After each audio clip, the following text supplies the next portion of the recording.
In the early 70s, OPEC didn't like what we were doing in Israel. Same old story. And so they cut off our oil supplies. So some of you will remember these long lines at the gas stations. And we feared we were going to have another depression like the 1929 depression. And so the U.S. Treasury Department came to me and other economic hitmen and said, listen, you know, we can't allow OPEC to blackmail us anymore. You guys got to come up with a plan so this will never happen again. We knew that that plan had to involve Saudi Arabia because it had more oil than anybody else. The deal we finally struck with the House of Saud was a deal whereby they would return almost all the money they made from selling oil to the United States, invested in U.S. government securities. The U.S. Treasury Department would use the interest from those securities, which over the years has amounted to trillions of dollars, to hire U.S.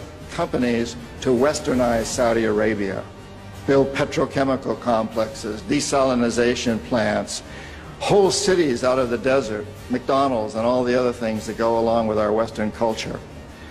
The House of Saud would also agree to keep the price of oil within limits acceptable to the oil companies, possibly not acceptable to you and me, but acceptable to the oil companies. And this is very, very important. They agreed that they would never, ever sell oil for anything other than U.S. dollars. It was an amazing deal, the deal of the century. It was history-making, incredibly powerful deal that we struck with Saudi Arabia. The corporatocracy looked at this as an incredible success. I had done my job. We economic hitmen did a great job with that one. So we decided that Saddam Hussein ought to accept something very similar. Now, probably a lot of you know that Saddam has been our boy for a very, very long time. You may remember Abdul Karim Qasem, who was president of Iraq in the early 60s. Qasem came up with a unique concept. He said, Iraqi oil ought to go to benefit the Iraqi people. How novel is that?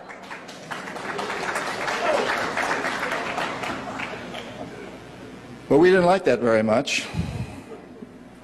He began to tax the oil companies, particularly the British and some American companies, and threatened to nationalize our oil companies. And so we decided that Qasem had to go. The CIA sent in an assassination team. It was headed by a man who was still going through high school, an Iraqi citizen who was still going through high school. They riddled Qasem's car with bullets on the streets of Baghdad and missed him. The head of this assassination team was wounded and fled to Syria. His name was Saddam Hussein. He was a CIA agent in those days, an assassin for us. He failed. He was our boy. He was our man.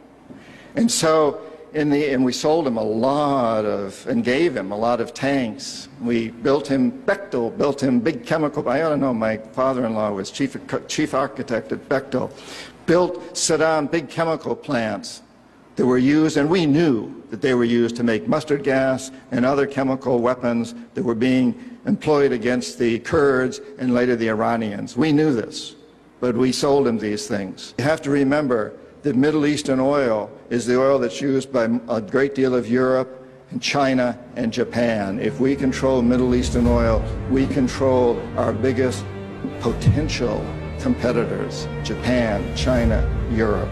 So it's very important that we do.